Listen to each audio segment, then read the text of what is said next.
দুনিয়া যেরকম তুই আমাকে ভুইলা গেছিলি, এইভাবে আমি তোকে ভুইলা গেলাম। শত শত বছর আমাকে ডাকবি,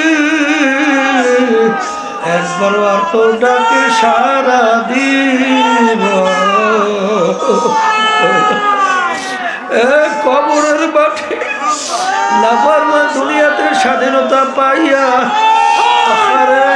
ধরাকে সরা জ্ঞান মনে করলে যেরকম ওকে ভুইলা গেছিল, আহারে কবরে মাটি দুই পাশ থেকে এমন ভাবে চাপ মারো, এক পাজরে হাঁটি অন্য পাজরের মধ্যে মিশিয়ে দাও। আমার কাছে কোনো খাতি হবে না, এমন ঘরে যাইতে হবে যেই ঘর নাই বাতি, এমন ঘরে থাকতে হবে যেই ঘরে নাই সাথী।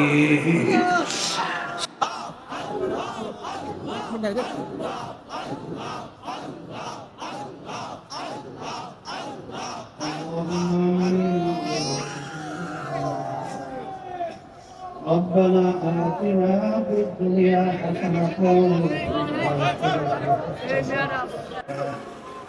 إنك أنت الوهاب سبحان ربك رب العزة عما يصفون وسلام على المرسلين والحمد لله رب العالمين। ওয়ালাইকুম আসসালাম। পাখি এখনই দেবে? হ্যাঁ, এই মাদ্রাসা থেকে মনে হয় 10 জন 15 না 11 জন ছেলে হাফেজ হয়েছে। হাফেজ বলেন আলহামদুলিল্লাহ। ওদেরকে পাখি দেওয়া হইতেছে আলহামদুলিল্লাহ। হ্যাঁ, আসো আসো জলদি।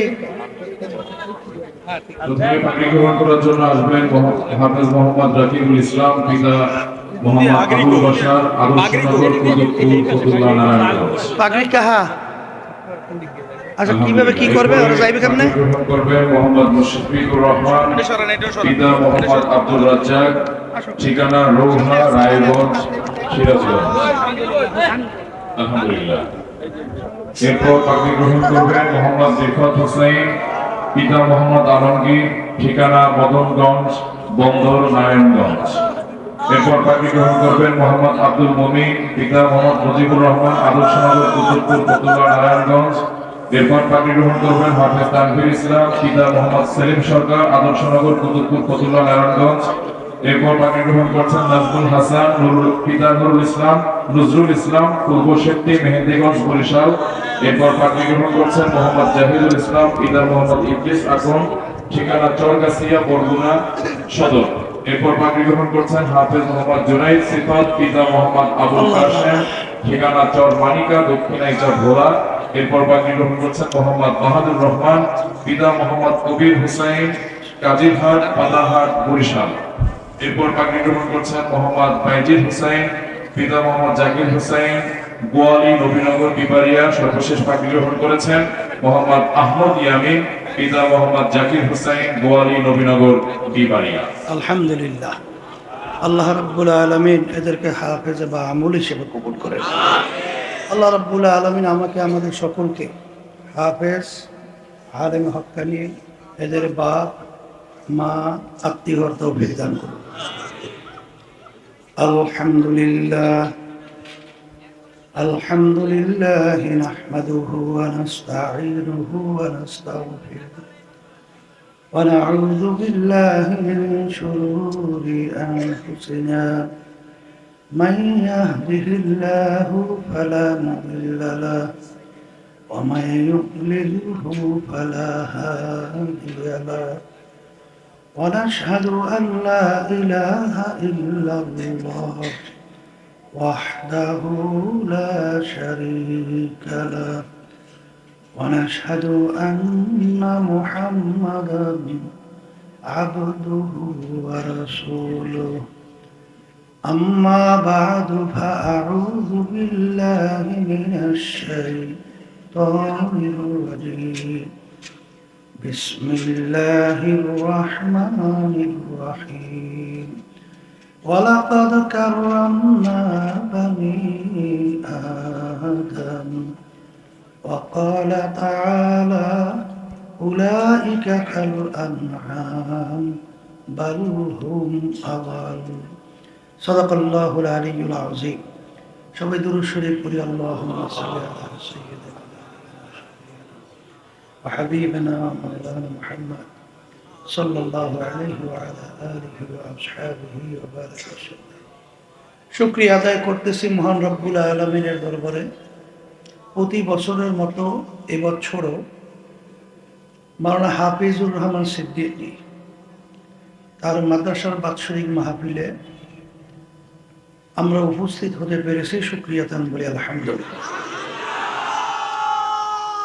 মাহফিল পড়া, মাহফিল শোনা, মাহফিলে বয়ান রাখা, মাদ্রাসা মসজিদ সহ যাহাই কিছু আমরা করতেছি এর মূল লক্ষ্য একটা উদ্দেশ্য তো থাকে, কথা ঠিক কিনা? সেই লক্ষ্য উদ্দেশ্যটা হলো, আসলে আবু জাহাল নাম শুনছেন, অর্থ কি? মূর্খের বাপ। কোন বাপ তার সন্তানের নাম আবু জাহাল কিন্তু রাখে না, মূর্খের বাপ রাখে না। দুনিয়ার দিক থেকে হিসাব করলে, ইতিহাস পড়লে দেখবেন ওর উপাধি ছিল কিন্তু আবুল হেকাম, বুদ্ধিমানের বাপ। তাই মূর্খের বাপ এই উপাধিটা কোথা থেকে আসলো? আল্লাহ এবং আল্লাহ রাসূল সাল্লাল্লাহু আলাইহি ওয়াসাল্লাম তার উপাধি দিয়েছে মূর্খের বাপ। কেন? দুনিয়া স্থায়ী না ক্ষণস্থায়ী? আখিরাত দুনিয়া কেমন ক্ষণস্থায়ী? আল্লাহ রাসূল সাল্লাল্লাহু আলাইহি ওয়াসাল্লাম বলছিলেন আলী রাদিয়াল্লাহু তাআলা আনহুকে, কত দূরে মনে করো মৃত্যুকে। বলছিলেন আল্লাহ রাসূল সাল্লাল্লাহু আলাইহি ওয়াসাল্লাম, আমি যখন নামাজের জন্য ওযু করতে যাই, খেয়াল করি সামনে রাখলে ওযু করার সুযোগ নাও পাইতে পারি। আল্লাহর হাবিব বলছিলেন, আলী ভুল করছো, মৃত্যু তো এত দূরে না, নামাজের ডানে সালাম ফিরাইছো, বামে ফিরাইতে পারো কিনা। এরকম ঘটনা মাঝে মাঝে কিছু আল্লাহ ঘটনা দুনিয়াতেও দেখা। গলাচিপা পটুয়াখালী জেলা, আমাদের চরমনের একজন মুজাহিদ ছিল। ফজরের নামাজের জন্য মসজিদে যাওয়ার পরে ইমাম সাহেব আসে নাই, তাকে ইমামতের জন্য সামনে যখন দিল, ফজরের নামাজ 2 রাকাত ফরজ পড়াইয়া ডানে সালাম ফিরেছে, বামে আর ফিরাতে পারে নাই। মুরাদা ইউনিয়নের সদস্য সাহেব, দুমকি কলেজ মাঠে আমার মাহফিল ছিল, লোকজন নিয়ে আসছে। এশার নামাজ 2 রাকাত পড়লে 3য় রাকাতে মনে হয় প্রথম নজরে দ্বিতীয় সেজদায় গেছে, এরপরে দেখার দুনিয়াতে নাই। আমার কাছে সংবাদ আসার পরে আমি তাড়াহুড়ো করে যখন দেখতে গেলাম, যাইয়া দেখি মনে হয় যেন এখন মাত্র ঘুমাই গেছে। এই হলো দুনিয়া। বলেন বলেন, মুখ খুলে বলেন, এই হলো। আবার বলেন, এই হলো। আর আখিরাত, আল্লাহ রাসূল সাল্লাল্লাহু আলাইহি ওয়াসাল্লাম বলছেন, তাম দুনিয়া যদি গোডাউন বানাও, জমিন থেকে আসমান, পূর্ব থেকে পশ্চিম, উত্তর থেকে দক্ষিণ, জমিন থেকে আসমানের দূরত্বের কোনো শেষ আছে? আসমান থেকে হিসাব করে বের করতে পারছে? কোনোদিন পারবে? তবে সংক্ষেপ বুঝি, সূর্য দেখতেছি, বৈজ্ঞানিকরা আবিষ্কার করার পরে বলছে, সূর্য যেখানে অবস্থান করছে দুনিয়ার থেকে প্রায় 9,30,00,000 মাইল দূরত্বে আছে। এর উপরে তারকা, তার উপরে তারকা, তার উপরে তারকা, তার উপরে তারকা, এত দূরে আছে। সৃষ্টির পরে আলো জমিনে দৌড়ে আসতেছে, এখন পর্যন্ত তার আলো আসে জমিনে পৌঁছেই নেই। আলোর গতি প্রতি সেকেন্ডে 1,86,000 মাইল বেগে দৌড়ায়। তাহলে এত বড় ফাঁকা জায়গা যদি সরিষা দিয়ে ভইরে রাখো, আর একটা সরিষা যদি পাখি খায়, আবার 500 বছর পর আর একটা দানা খাবে। এরকম 500 বছর পর পর একটা একটা দানা খেতে খেতে তাম দুনিয়াময় গোডাউ একদিন একদিন শেষ হবেই হবে। কিন্তু আল্লাহ রাসূল সাল্লাল্লাহু আলাইহি ওয়াসাল্লাম বলেন, আখেরাতের জিন্দেগি শুরু শেষ নাই। এখন যারা এই ক্ষণস্থায়ী জিন্দেগির পিছনে ঘুরে আখেরাতের স্থায়ী জিন্দেগি ধ্বংস করবে, একে আপনি বোকা বলবেন না বুদ্ধিমান বলবেন? সবাই বলে বোকা, না? তাহলে এই বোকাদের নেতৃত্ব দিত আবু জাহাল। এই জন্য আল্লাহ এবং আল্লাহ রসুল তার উপদে দিছে মূর্খের বাপ। কথা ঠিক কিনা? পাইলেন? আচ্ছা, ওমর রাদিয়াল্লাহু তাআলার নাম শুনছেন? শুনছেন। প্রথম অবস্থায় ওর চেয়ে কট্টর খারাপ কি আর পাওয়া যায়? আল্লাহ হাবিব সাল্লাল্লাহু আলাইহি ওয়াসাল্লামকে কতল করতে রওনা করা, এর চেয়ে খারাপ লোক আর পাওয়া যায়? 100 লাল উট পুরস্কার। মাঝখানে কি ঘটনা হয়েছে আমরা জানি। এমন পরিবর্তন হলো, ওই তরবারি নিয়ে সর্বপ্রথম ইসলামের পক্ষে স্লোগান দিয়ে নারায়ে তাকবীর আল্লাহু আকবার দিয়ে রাস্তায় নামছে। আচ্ছা বলেন তো, একটু আগে ছিল সবচেয়ে জঘন্য, আর একটু পরে হয়ে গেল উৎকৃষ্টের ভিতরে উৎকৃষ্ট। কথা ঠিক কিনা? এখন যদি আপনাকে বলি, একটু আগে যখন আল্লাহ হাবিব সাল্লাল্লাহু আলাইহি ওয়াসাল্লামকে কতল করতে রওনা করছিল, তখন তার চক্ষু কয়টা ছিল? বলেন বলেন। আর এখন যখন ইসলামের পক্ষে স্লোগান দিয়ে মুসলমান হওয়ার পরে নামছে, এখন চক্ষু 4টা। হ্যাঁ, তাই হাত আগে যা ছিল তাই আছে? পায়ের পরিবর্তন, অন্য অন্য অঙ্গ প্রত্যঙ্গ কোনো পরিবর্তন? চেহারা একই তো আছে, কিন্তু একটু আগে ছিল কীট, জঘন্য, শুকুরের চেয়েও খারাপ। একটু পরে হয়ে গেল ওয়ালাকাদ কাররামনা বানি আদম। পার্থক্য কোন জায়গায় হয়েছে? একটা জায়গায় পার্থক্য। কথা ঠিক কিনা? তাহলে সেই জায়গাটা পরিবর্তনের নাম হলো কলব। নাম কি? তাহলে এক কথায় মুখস্থ করেন, বলেন যার কাল ভালো সে সর্বশ্রেষ্ঠ সম্মানিত, আর যার কাল খারাপ একেবারে সমস্ত নিকৃষ্টের ভিতরে শুকুরের চেয়েও খারাপ। কথা ঠিক? তাইলে মানুষের সম্মান বাড়ে কমে ওই কলবের উপরে ভিত্তি করিয়া। আর বেহেশতে না যাওয়া যাওয়া এইটাও কিন্তু কলবের উপরে ভিত্তি করিয়া আল্লাহ ফয়সালা করবেন। কথা ঠিক কিনা? কারণ কুরআনুল কারীমের ভিতরে প্রায় 9 কসমের পরে আল্লাহ রাব্বুল আলামিন এক সূরার ভিতরে কি বলেন? কদ আফলাহা মান যাক্কাহা ওয়া কদ খাবা মান দাসসাহা। যারা কলবকে পরিষ্কার করতে আত্মশুদ্ধি করতে পারবে তারাই নাজাত পাইয়া জান্নাতি হবে। আর বেহেশতে যাওয়ার জন্য আল্লাহ রাব্বুল আলামিন শর্ত লাগাইছেন না? শর্ত কি লাগাইছেন? কি লাগাইছেন? ইল্লা মান আতাল্লাহা বিকলবিন সালিম। সুস্থ পরিচ্ছন্ন কলব ছাড়া আল্লাহ বলতেছেন আমার পবিত্র জায়গা বেহেশতে হবে না। বেহেশতে আল্লাহ রাব্বুল আলামিন তার রাসূলকে দুনিয়াতে পাঠিয়েছেন, কোনো কারণ আছে না নাই? বলেন না, বলেন না। ইয়াতলু আলাইহিম আয়াতিহি ওয়া ইউযাক্কিহিম ওয়া ইউআল্লিমুহুমুল কিতাবা ওয়াল হিকমা। আল্লাহ হাবিব সাল্লাল্লাহু আলাইহি ওয়াসাল্লাম আল্লাহ যে দুনিয়াতে পাঠিয়েছেন, কারণের ভিতরে একটা কারণ হলো তার উম্মতদের আত্মশুদ্ধি করাইবেন। কি করাবেন? বলেন মুখ খুইলা। তাহলে আত্মশুদ্ধিও ফরজ। বলেন আত্মশুদ্ধিও। এই আত্মশুদ্ধির অভাবের কারণেই আজকে যত গন্ডগোল, যত মারামারি, যত কাড়াকাড়ি। আর এই বাংলাদেশে 53 বছর 54 বছর শেষ হয়ে গেল। 54 বছর যেই দেশে 92 জনের মতো মুসলমান, এই দেশে ইসলাম পরাজিত, কুফরি নীতি আদর্শ বিজয়। কারণ ওই কলবের ভিতরে যে রোগটা, হুব্বুদ দুনিয়া রাসু কুল্লি খতিয়াতি, সমস্ত গুনার মূলই হলো এই দুনিয়ার মোহ।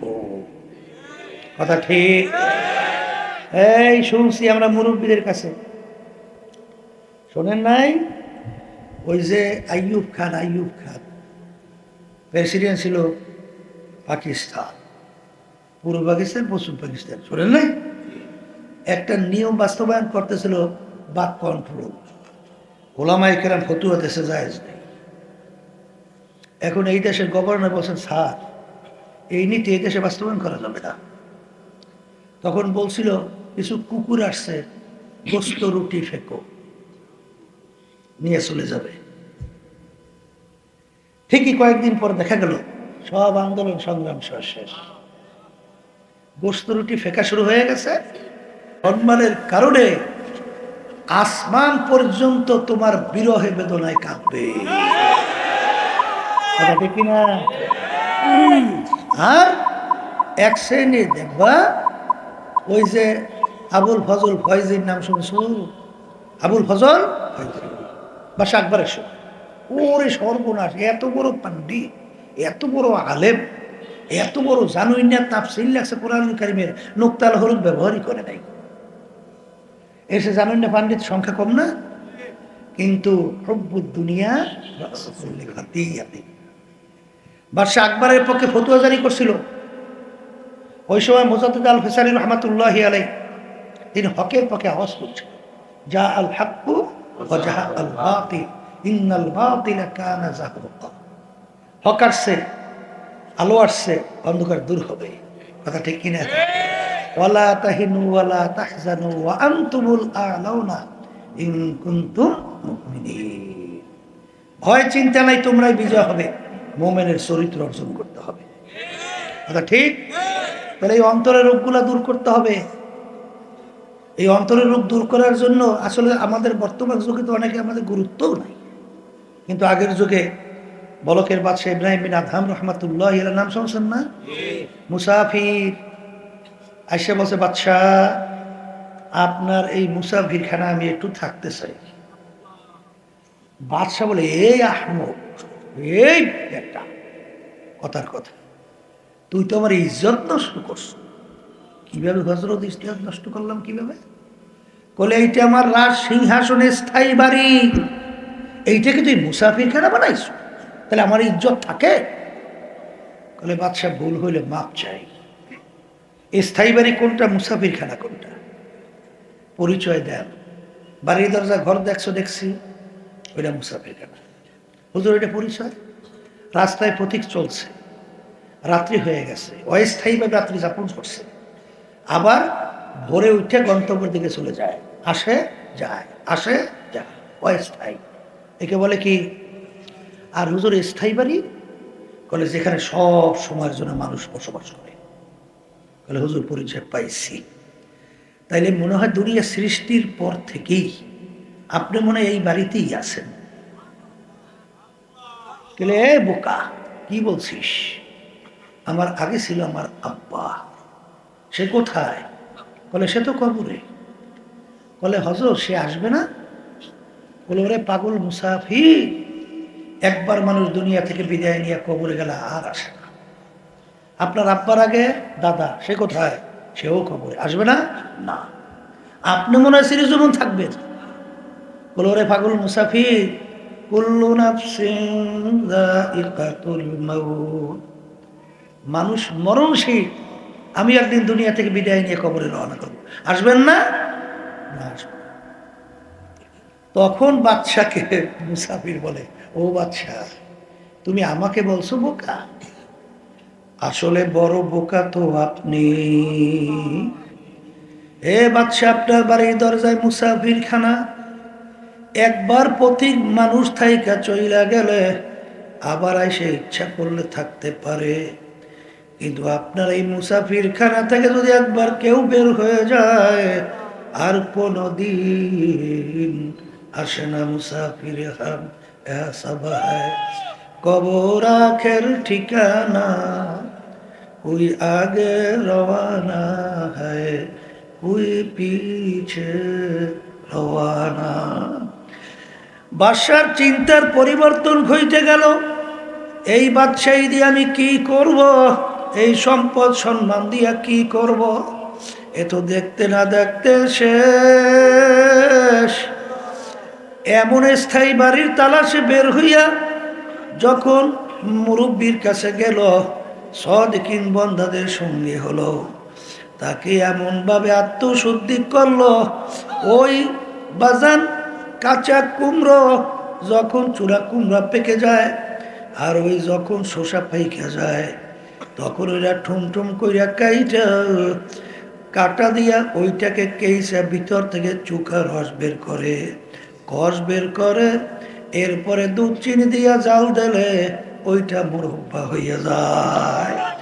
ঠিক তার ভিতর থেকে তাকাব্বুরি, হিংসা, রিয়া, হব্বে যা হব্বে মাল, বাজান, রাগ এবং বিভিন্ন গিবা শেখায় সহ এই যে বিভিন্ন রোগগুলা ভিতর থেকে কেইসা কেইসা বাইর করিয়া যখন কলবটা একেবারে স্বচ্ছ হয়ে গেল তখনই কিয়ামত পর্যন্ত তার নাম মানুষ স্মরণ করতে থাকবে।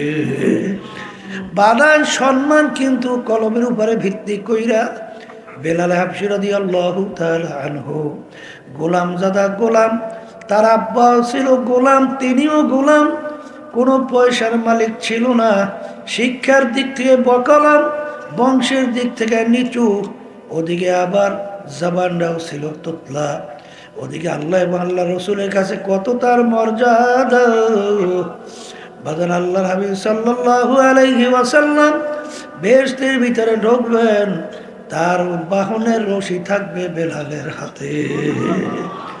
আগে আর রসমে আজাদ রূহে বেলালি না রহি, ফলসফা তো রহ গয়া হ্যায় লেকিন তলকিন গজ্জালি না রহি। এখন তো আজান শোনা যায়, কিন্তু আজান বেলালের রুহু, আজানের ভিতরে যে রুহানিয়াত ছিল সেই আজান এখন আর পাওয়া যায় না। পীর মুরিদে তো দেখা যায় পাওয়া যায়, কিন্তু গাজ্জালী রহমাতুল্লাহ আলাইহি সহ আল্লাহর কুতুবদের যে পীর মুরিদির রুহানিয়াত ছিল সেইটা এখন আর পাওয়া যায় না। এই জন্য আমার ভাইদেরকে বলবো, পর্দারে মা বোনদেরকে বলবো, আসলে চিন্তাও নাই, চেষ্টাও নাই।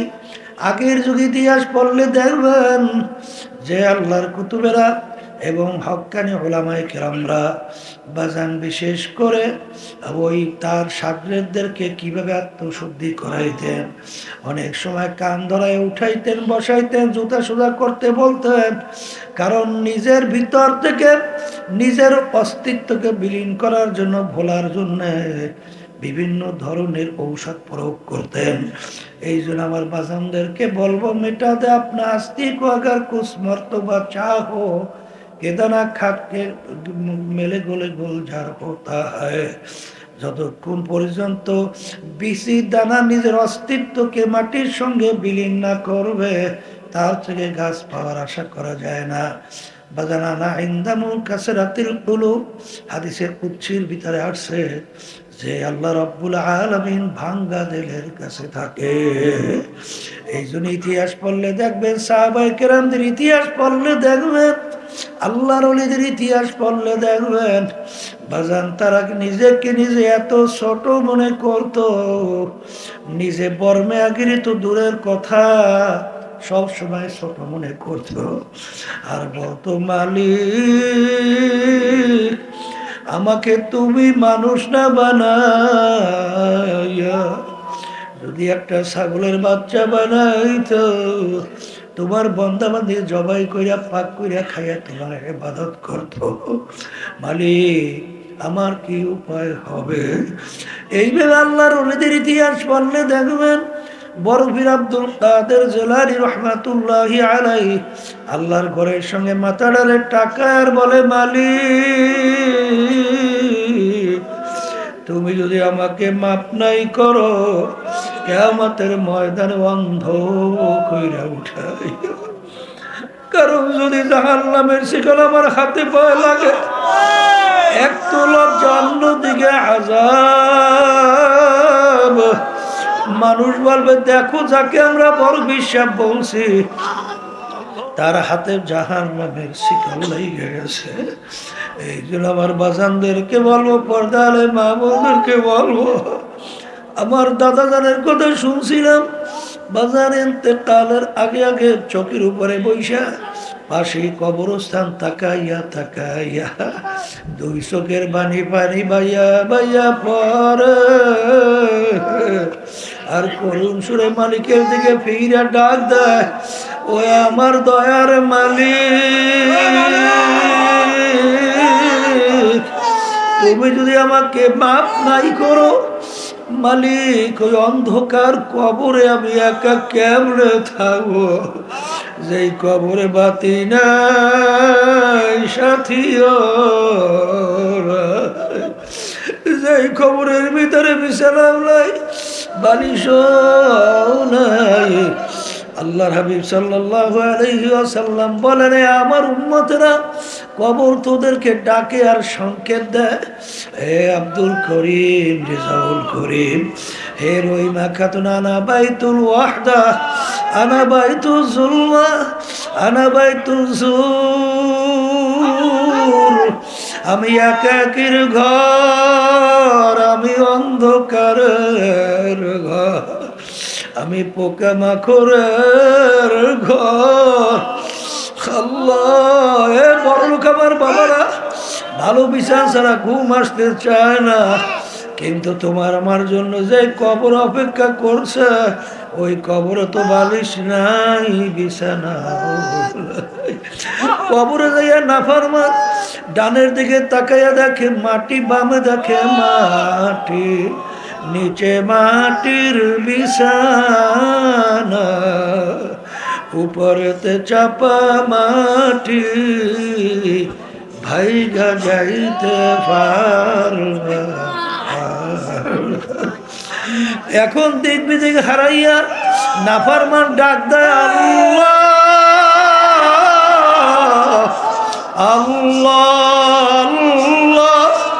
আমার মালিক বলে, এ নেমো খারাপ, দুনিয়ার ভিতরে আমার সমস্ত নেয়ামত ভোগ কইরা বাইচা ছিলি, আরে আমার দেওয়া চক্ষু দিয়া দেখছিলি, আমার দেওয়া কান দিয়া শুনছিলি, আমার দেওয়া ব্রেন দিয়া পড়াশোনা করছিলি, আরে বুদ্ধি দিয়া ব্যবসা বাণিজ্য কইরা সম্পদ গুছাইছিলি, আমার দেওয়া নেয়ামত পা দিয়া হারছ, আমার দেওয়া নেয়ামত হাত দিয়া কাজ করছ, আমার সমস্ত নেয়ামত ভোগ কইর দুনিয়া যেরকম তুই আমাকে ভুইলা গেছিলি,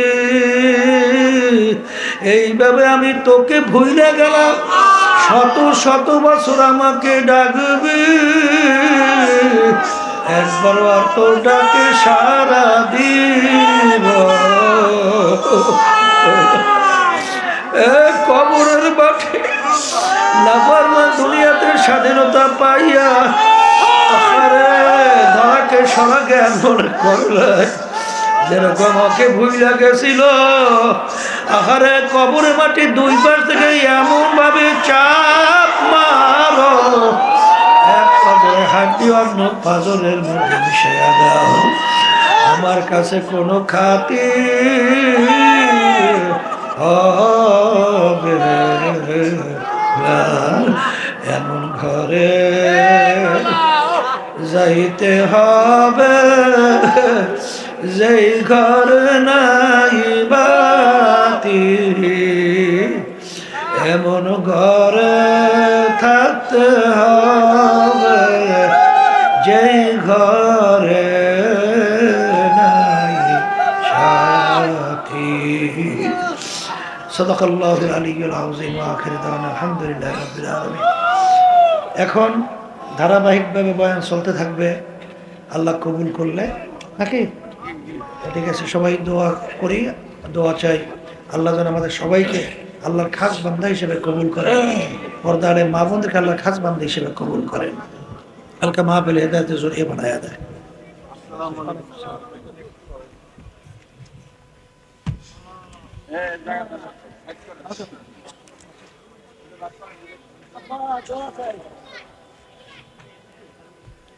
আলহামদুলিল্লাহ। সম্মানিত হাজিরিন, জামিয়া তালিমিয়া ঢাকার বার্ষিক তাফসীরুল কোরআন মাহফিলে